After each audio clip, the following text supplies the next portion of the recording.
I'm really shocked to see the news. There is no safety and security of the people of this country.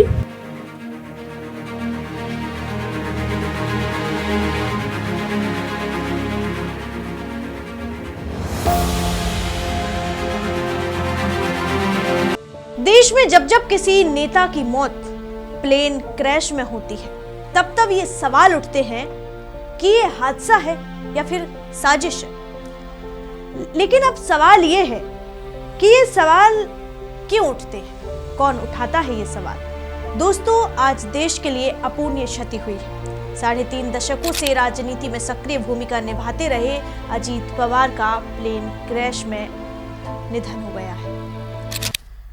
इतने दुख के समय में जब सभी नेताओं और जनता में शोक है, लेकिन हाल ही में देश का केंद्र बिंदु बना पश्चिम बंगाल, जहां की मुख्यमंत्री ममता बनर्जी अजीत पवार के निधन पर कटाक्ष करती नजर आ रही हैं।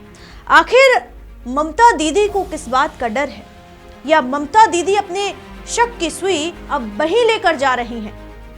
दोस्तों, जहां आप समझ रहे हैं, ये पहली बार नहीं है जब देश का कोई बड़ा नेता प्लेन हादसे का शिकार हुआ, और ये भी पहली बार नहीं है जब कोई प्लेन हादसा देश में पहली बार हुआ हो। 7 महीने पहले हुए अहमदाबाद की दुर्घटना से हम अभी तक उभर नहीं पाए हैं। क्या एक बार फिर ये हादसा, क्या लगता है दोस्तों, क्या ये वाकई कोई साजिश थी?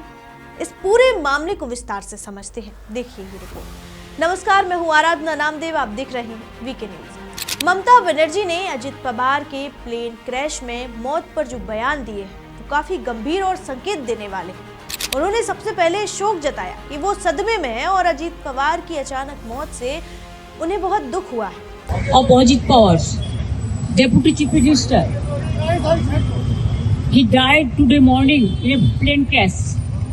उन्होंने शरद पवार परिवार को संवेदना भी दी है, लेकिन इसके साथ ही उन्होंने सीधे सीधे कहा कि देश में अब कोई सुरक्षित नहीं है, ना आम लोग और ना राजनीतिक नेता। I'm really shocked to see the news. There is no safety and security of the people of this country. उन्होंने कहा, मैं हैरान हूं कि देश में लोग और राजनीतिक नेता तक सुरक्षित नहीं रह गए।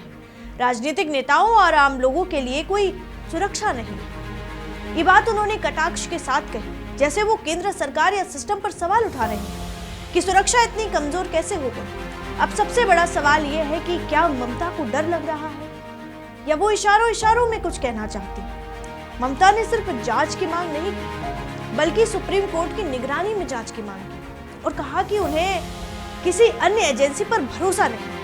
उन्होंने ये भी कहा कि अजित पवार पुराने गुट यानी शरद पवार की एनसीपी में वापस लौटने वाले थे। महायुति भाजपा और शिवसेना से दूर हो रहे थे और ठीक उसी समय यह हादसा हो गया।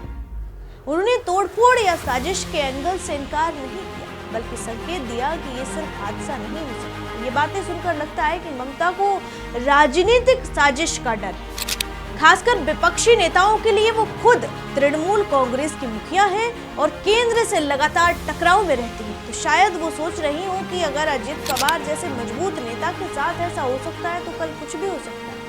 ममता का ये बयान सिर्फ शोक तक नहीं रुका, तो राजनीतिक हमला भी बना।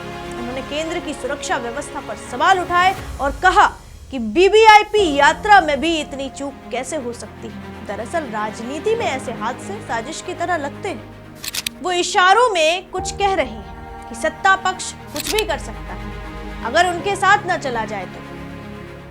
ममता बनर्जी इस पूरे हादसे को खुद से जोड़ रही हैं और फिर अपना बयान रख रही हैं। बयान कटाक्ष के तौर पर रख रही हैं, लेकिन अभी कुछ भी कहना उचित नहीं है, क्योंकि अभी जांच पूरी नहीं हुई है। प्रारंभिक जांच अभी चल रही है। हादसा कैसे हुआ, क्यों हुआ, क्या कारण थे, क्या चूक हुई हादसे में, ये सभी परिणाम जो है वो जांच के बाद ही साफ हो सकेंगे, तभी कुछ कहना आसान होगा। डीजीसीए और महाराष्ट्र सरकार जांच कर रही है। अपनी राय इस खबर पर जरूर रखिए और हमको बताइए कि आपको क्या लगता है कि कोई साजिश का हिस्सा है या फिर सिर्फ हादसा है। वीके न्यूज, राष्ट्र के नाम।